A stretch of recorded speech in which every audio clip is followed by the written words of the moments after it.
नमस्कार, मी ॲडव्होकेट आविष्कार वाघमारे. आज आपण NTA चे जे डायरेक्टर जनरल आहेत, त्यांची चौकशी पार्लमेंटच्या स्थायी समितीने केली आणि त्या समितीसमोर डायरेक्टर जनरल यांनी काय उत्तरं दिले, काय माहिती दिली, ते जाणून घेऊयात. संसदीय समितीने स्टँडिंग कमिटीच्या जेव्हा त्यांना विचारलं, की हा पेपर लीक झाला आहे का?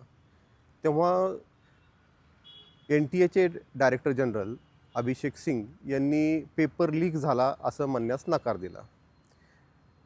अभिषेक सिंग यांचं म्हणणं असं आहे, की सध्या CBIची चौकशी चालू आहे आणि जोपर्यंत तो तपास पूर्ण होत नाही, चार्जशीट फाईल होत नाही, तोपर्यंत पेपर लीक झाला असं म्हणणं योग्य नाही. बरं, त्यांचं हे म्हणणं तांत्रिकदृष्ट्या देखील योग्य वाटतं. कारण जे सध्या उपलब्ध माहिती आहे आणि जो तपास झालेला आहे, त्यानुसार जे पेपर फुटलेले आहे आणि त्या माध्यमातून जे प्रश्न लीक झाले, ते एकूण 135 प्रश्न आहेत. ह्या 180 प्रश्नांपैकी 135 प्रश्न हे जो पेपर फुटला होता, ज्याला गेस्ट पेपर म्हणून भारतामध्ये तो सर्क्युलेट झाला होता, त्याच्यामधील केवळ नाही पण 135 प्रश्न जे नीटच्या पेपरमध्ये आले होते तंतोतंत ते आहेत.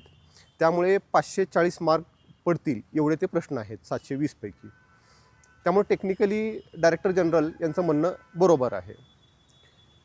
आता त्यांना दुसरा जो प्रश्न विचारला त्याच्या उत्तरामध्ये त्यांनी असं म्हटलेलं आहे, की आमच्या यंत्रणेमधून हा पेपर लीक झालेला नाही आहे. कारण जेव्हा संसदीय स्टँडिंग समितीने त्यांना विचारलं, की हा तुमच्या यंत्रणेमधून लीक झाला आहे का? तेव्हा त्यांनी दावा केलेला आहे, की हा आमच्या यंत्रणेमधून नाही लीक झालेला. आमच्या यंत्रणेमधून लीक झाला नाही हे म्हणण्याच्या पाठीमागं हा अर्थ आहे, की ज्या पद्धतीने पेपर प्रिझर्व केला जातो, सिक्युअरली ठेवला जातो डिजिलॉकरमध्ये किंवा लॉकर्समध्ये, तिथून तो प्रिंटिंगला जातो लॉजिस्टिकद्वारे आणि तिथून पुढे जो सेंटरला जातो, ह्या मेकॅनिझममधून तो लीक झालेला नाही.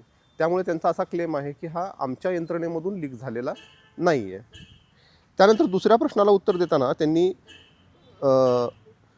तुमची काय भूमिका आहे ह्या पेपर फुटण्याच्या संदर्भात असं विचारलं असता त्यांनी असं सांगितलेलं, की आम्ही 0 टॉलरन्स पॉलिसी अडॉप्ट केलेली आहे आणि जेव्हा इनिशियल तपास झाला तेव्हा आम्हाला लक्षात आलं, की काही ठिकाणी हा पेपर फुटलेला आहे.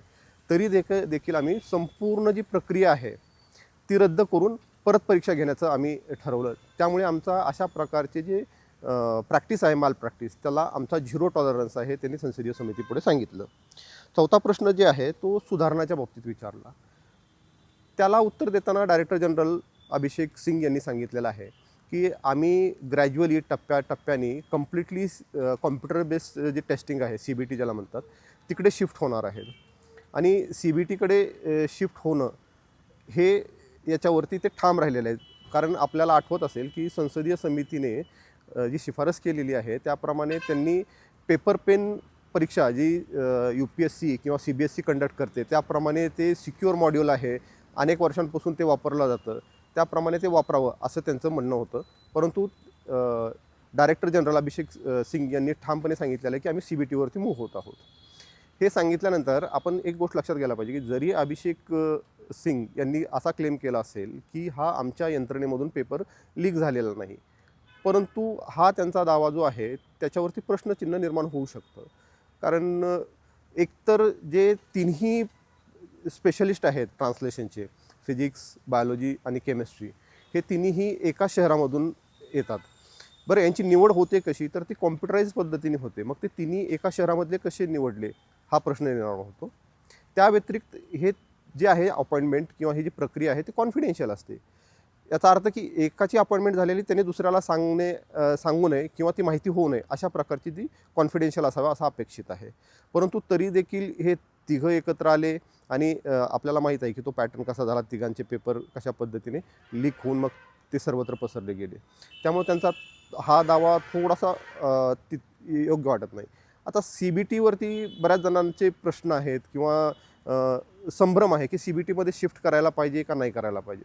पण आपण लक्षात घ्यायला पाहिजे की GRE सारखी जी टेस्ट आहे, जे जवळपास अमेरिकेमधून कंडक्ट केली जाते आणि 160 देशांमध्ये ऑनलाईन पद्धतीने ही परीक्षा घेतली जाते आणि ग्रॅज्युअली ते एवढी त्यांनी सुंदर पद्धतीने कॅरी करतायत की आज त्याच्यामध्ये खूप कमी एरर राहिलेले आहेत किंवा त्रुटी खूप कमी राहिलेल्या आहेत. आपण ही CBTकडे शिफ्ट होऊ शकतो. आपण ऑलरेडी JEEच्या परीक्षा CBT मोडवरती घेतो आहेत कॉम्प्युटर बेस्ड, तर नीटच्या देखील घेतल्या जाऊ शकतात. हां, उरला प्रश्न हा इन्फ्रास्ट्रक्चरचा. तर आत्ता उपलब्ध माहितीनुसार जो आत्तापर्यंत परीक्षांचा खर्च वजा करता एकूण सरप्लस जो पैसा आता NTA कडे आहे तो 400-450 करोड आहे. परंतु हे जर इन्फ्रास्ट्रक्चर फुलप्रूफ उभा करायचं तर याला 5 ते 15,000 करोड रुपये लागू शकतात. कंप्लीट कॉम्प्युटर बेस्ड टेक्नॉलॉजीनी जर आपल्याला टेस्टिंग करायची असेल तर. आणि ही जी प्रक्रिया आहे ही एका वर्षात किंवा एका दिवसात होण्यासारखी नाही आहे. याला किमान 3 ते 5 वर्ष लागू शकतात. त्यामुळे जी एक्झिस्टिंग हायब्रिड मोडचा जो ऑप्शन आहे तो आपण स्वीकारून अशा प्रकारचे सुधार करतील असं एक धोरण दिसतं डायरेक्टर जनरल अभिषेक सिंग यांचं.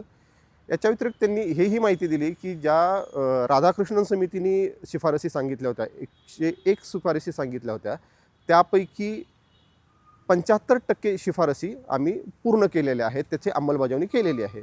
उर्वरित 25% ज्या शिफारसी आहेत त्यांची अंमलबजावणी प्रक्रियेमध्ये आहे.